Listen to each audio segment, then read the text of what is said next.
తెలంగాణలో ఎన్నికలు సమీపిస్తున్నాయి. అన్ని రాజకీయ పార్టీలు అభ్యర్థులను ప్రకటిస్తే ముఖ్యంగా తెలుగుదేశం పార్టీ అధ్యక్షుడు కాసాని జ్ఞానేశ్వర్ ముదిరాజ్ ఆ పార్టీకి రాజీనామా చేశారు. ఎందుకు అని ఆలోచిస్తే ఆయన కారణం చెప్తూ తెలుగుదేశం పార్టీ ఎన్నికల్లో పోటీ చేయొద్దు తెలంగాణలో అని చెప్పేసి లోకేష్ చెప్పారు. ఒక రాజకీయ పార్టీ అంటే ఎన్నికల్లో పోటీ చేయక తప్పదు. అలాంటిది నాకు పార్టీ బాధ్యతలు అప్పగించినప్పటి నుంచి కూడా పార్టీని అభివృద్ధికి నేను పాటుపడ్డాను, కానీ చివరికి ఆ పార్టీని పోటీ చేయొద్దన్నారు, అందుకే నేను రాజీనామా చేస్తున్నానని ఆయన చెప్పడం జరిగింది. ముఖ్యంగా తెలుగుదేశం పార్టీకి తెలంగాణలో ఓటు బ్యాంకు ఉంది. గతంలో 2020లో జిహెచ్ఎంసీ ఎన్నికల్లో తెలుగుదేశం పార్టీ కొన్ని ఓట్లు రావడం జరిగింది, కొంత పర్సంటేజ్ ఉంది. ఇక తెలంగాణలో ఇండైరెక్ట్ గా తెలుగుదేశం పార్టీ కాంగ్రెస్ పార్టీకి సపోర్ట్ చేస్తున్నట్టుగా అనిపిస్తుంది. ఎందుకంటే కాంగ్రెస్ పార్టీ అధ్యక్షుడు రేవంత్ రెడ్డి చంద్రబాబు నాయుడుకి అత్యంత సన్నిహితుడు.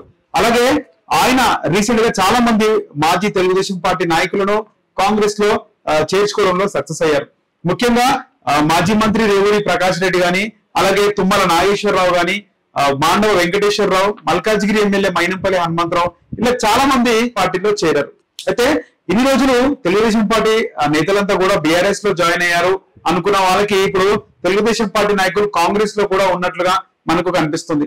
ఇక హోరాహోరీగా జరిగే ఈ ఎన్నికల్లో తెలుగుదేశం పార్టీ సపోర్ట్ మొత్తం కూడా అనఫిషియల్ గా కాంగ్రెస్ పార్టీకి ఉంటుంది అని చెప్పేసి చెప్తున్నారు. అలాగే కాసాని జ్ఞానేశ్వర్ కూడా మాట్లాడుతూ కాంగ్రెస్ పార్టీకి అనఫిషియల్ గా సపోర్ట్ చేయమంటున్నారు తెలుగుదేశం పార్టీని.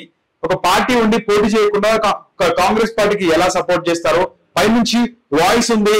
ఒక కీలక నాయకుడు చెప్పాడు కాంగ్రెస్ పార్టీకి తెలుగుదేశం పార్టీ సపోర్ట్ చేయాలా ఇండైరెక్ట్ గా అని చెప్పేసి. అయితే మొత్తానికి కాంగ్రెస్ పార్టీ అధ్యక్షుడు రేవంత్ రెడ్డికి చంద్రబాబు నాయుడుకి రేవంత్ రెడ్డికి మంచి సంబంధం ఉంది. రేవంత్ రెడ్డి చంద్రబాబు నాయుడుకి ముఖ్య అనుచరుడు. అలాంటిది ఆయన అనుచరుడు తెలుగుదేశం పార్టీ నుంచి కాంగ్రెస్ లోకి రావడం, ఇప్పుడు ముఖ్యమంత్రిగా అవ్వాలని చెప్పేసి అక్కడ తెలుగుదేశం పార్టీ నాయకులు కూడా కోరుకుంటున్నారు అని చెప్పేసి, అందుకే తెలుగుదేశం పార్టీ మొత్తం కాంగ్రెస్ కి సపోర్ట్ చేయాలని చెప్పేసి ఆ కీలక నాయకుడు చెప్పినట్లుగా కాసాని జ్ఞానేశ్వర్ చెప్పారు. చూడాలి, గతంలో కూడా మహాకూటమి 2018లో ఎప్పుడు అంటే చరిత్రలో తెలుగుదేశం పార్టీ కాంగ్రెస్ పార్టీ విధానాలకు వ్యతిరేకంగా పుట్టింది. అయినప్పటికీ రాజకీయ సమీకరణల నేపథ్యంలో 2018లో కాంగ్రెస్ పార్టీ తెలుగుదేశం పార్టీ రెండు కూడా కలిసి పోటీ చేశారు, విఫలం అయ్యారు. సో ఈసారి అలా అఫీషియల్ గా కాకుండా అంటే కొంత సాయం ఏదైతే ఓటు బ్యాంక్ టీడీపీకి ఉందో, ముఖ్యంగా సెటిలర్లు ఒకవైపు చంద్రబాబు నాయుడిని జైల్లో పెట్టడం ఆ సానుభూతి, ఏదైతే మనకి గచ్చిబౌలి స్టేడియంలో జరిగినటువంటి ఆ సభ గానీ మొత్తం కూడా సెటిలర్లు అందరూ కూడా ఒక ఎమోషనల్ ఫీలింగ్ లో ఉన్నారు. ఈ ఎమోషన్ అంతా క్యారీ చేసి ఆ ఎమోషన్ మొత్తం కాంగ్రెస్ పార్టీ కన్వర్ట్ చేయాలని చెప్పేసి ఆ తెలుగుదేశం పార్టీ కీలక నాయకులు భావిస్తున్నట్టుగా తెలుస్తుంది.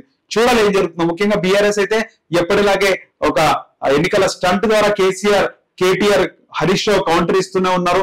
మరోవైపు కాంగ్రెస్ కూడా జోరుగా ప్రచారం చేస్తుంది. కానీ కొన్ని ఏవైతే తెలుగుదేశం పార్టీ లాంటి పార్టీలు ఉన్నాయో ఆ ఓటు బ్యాంక్ కూడా కీలకం. ఈసారి కొద్ది మెజారిటీతో ఏ పార్టీ అయినా అధికారం చేపట్టే అవకాశం ఉంటుంది. కావున తెలుగుదేశం పార్టీ మాత్రం కాంగ్రెస్ కి అనఫిషియల్ గా సపోర్ట్ చేసినట్టుగా మనం చూడొచ్చు.